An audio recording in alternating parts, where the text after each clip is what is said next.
Welcome back to KC Talks EV. First of all, I just want to make a little bit of an apology. Essentially, I know that the MG ZS EV content has been quite limited over the last year or so. Basically, it's just because of the amount of events as well as car reviews on this channel, but this video is definitely going to be for you. This is the 70,000 mile update video. In fact, actually, this vehicle has done 74,835 miles as of filming. And unfortunately, this is going to be the last one because this vehicle, as I mentioned previously, is going to a family member. And in this video, we're going to be talking about the cost over the last 10,000 miles, the one self-inflicted issue that I have actually resolved now, battery state of health, and overall, what has the experience been over the last 70,000 miles? So without further ado, let's get started. So to kick off, let's talk about cost over the last 10,000 miles. So it has cost me approximately £220.46 in order to run this vehicle for the last 10,000 miles, or an average of 2.2 pence per mile. That's obviously been really, really good. It is a significant reduction over the last 10,000 mile period. And the major reason why is because actually, if you have a look at some of the videos on the channel, I have been using test vehicles to go to much longer distances, and this vehicle has essentially just done my work commute. It hasn't actually done anything more than that, really. The other thing as well that I should mention is across the whole 70,000 mile period, this vehicle has cost £1,805.67 exactly, which averages to around 2.6 pence per mile. Again, really, really affordable motoring. If you compare that to my Hyundai i20, which was a 1.2 litre petrol, it averaged around 48 miles to the gallon. We're looking at £1.40 a litre, around 14.4 pence per mile. So quite a significant saving for each mile covered. Now you might be wondering, what is that one self-inflicted issue that I managed to cause as well as solve? Well, essentially, about 6 months ago, I started to notice some condensation appearing inside the light cluster, more specifically the passenger light cluster. And my first port of call was to undo the cap. Obviously, that did air it out, did alleviate the problem, but you can't keep that cap undone forever. So what I then also noticed was that the silica bag was completely waterlogged, and I think MG placed it in there as kind of like a last ditch attempt to actually clear up any moisture that might be inside the light cluster.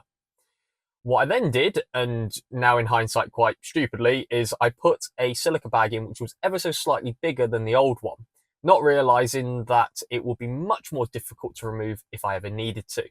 And funnily enough, I closed up the cap. It started to produce condensation on the front of it, and obviously I then had to remove it. What then happened was the bag split. It sort of ended up on a sharp bit of the light cluster, split apart, and spilled all of these little silica beads all inside the light cluster, and it got caught in what I believe is the leveling mechanism. The leveling mechanism allows the vehicle, when towing, to dip its headlamp, so that means it doesn't dazzle oncoming road users. And essentially, it made an absolutely horrible ticking and grinding noise, and I knew full well that it wouldn't pass its MOT. So I then had to go source a salvage unit, so a salvage passenger headlamp assembly, and it turns out they're actually pretty rare, and I did manage to find one. I spent around £300 on it, so not cheap, but I guess lesson learned on that one. By the way, if you are trying to search for one, the petrol ZS light clusters do fit this pre-facelift model's light cluster as well. So if you are struggling to find one, try and find a petrol one. Obviously the 1 litre and the 1.5 litre both fit. In terms of battery state of health, I actually did measure this at the 70,000 mile mark. So currently it's at 87% as of 70,000 miles. It is 1% higher than I quoted in the 60,000 mile update video, and that's purely due to rounding. So if I recall, I think it was 86.47, so around down to 86. It's currently at 86.78, so that will round up to 87% state of health on OVMS. I did do it again using car scanner and an OBD2 scanner, and what I found is that it was on 87.01% state of health according to that. So it's probably around 87% or so.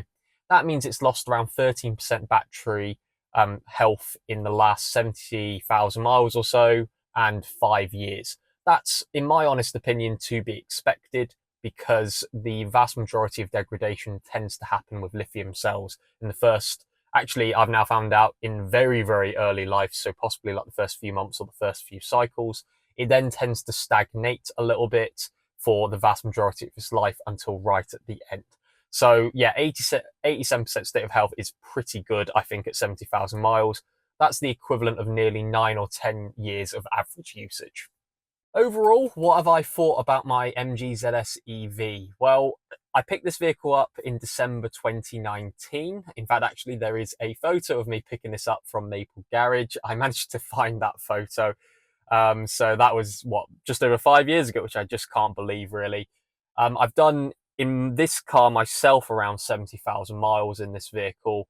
And you've got to remember that this vehicle was doing approximately 300 to 350 miles a week, probably at one point, but it is now going to be doing probably 350 miles a month, so fairly low mileage for the rest of its life. So effectively, it is going to be fully retired, I guess, in the sense of that.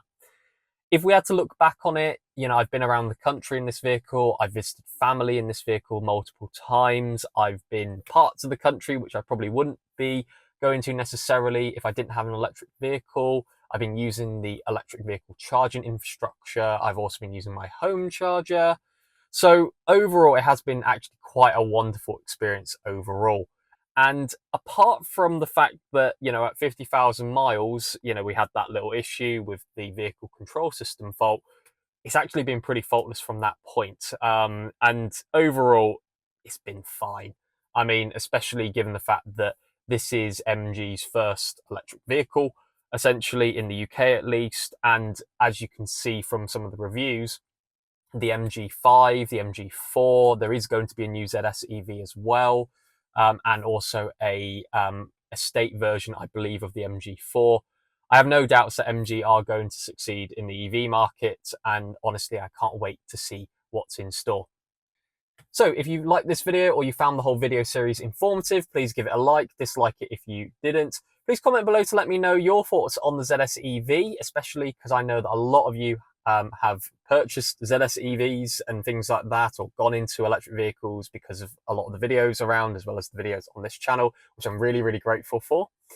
And I think that is really pretty much it. So thank you for watching, and the whole video series as well, and I'll talk to you later.